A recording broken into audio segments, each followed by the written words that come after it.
Barrister রুমিন ফারহানাকে বিশ্বাসঘাতক আখ্যা দিয়ে তাকে দ্রুত গ্রেপ্তারের নির্দেশ দিয়েছেন বিএনপি চেয়ারম্যান তারেক রহমান। এমন দাবিকে ঘিরে রাজনৈতিক অঙ্গনে তীব্র উত্তেজনা ছড়িয়ে পড়েছে। দলীয় সূত্রের বরাতে বলা হচ্ছে, সাম্প্রতিক সময়ে রুমিন ফারহানার বক্তব্য ও তৎপরতাকে বিএনপির আদর্শ ও শৃঙ্খলার পরিপন্থী হিসেবে দেখছেন তারেক রহমান। এক বক্তব্যে তারেক রহমান অভিযোগ করেন, রুমিন ফারহানা প্রকাশ্যে দলীয় নেতৃত্বের বিরুদ্ধে অবস্থান নিয়ে বিএনপির ভেতরে বিভ্রান্তি সৃষ্টি করেছেন এবং বিরোধী রাজনৈতিক শক্তিকে সুবিধা করে দিয়েছেন।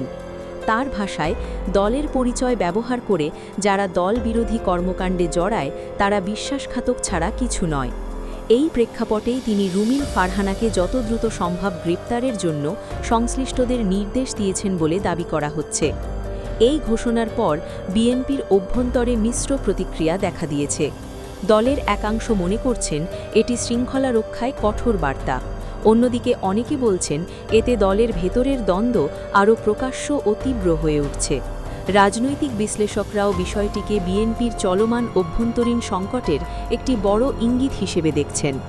সব মিলিয়ে ব্যারিস্টার রুমিন ফারহানাকে বিশ্বাসঘাতক আখ্যা ও দ্রুত গ্রেপ্তারের নির্দেশের খবর দেশের রাজনীতিতে নতুন করে আলোড়ন তুলেছে।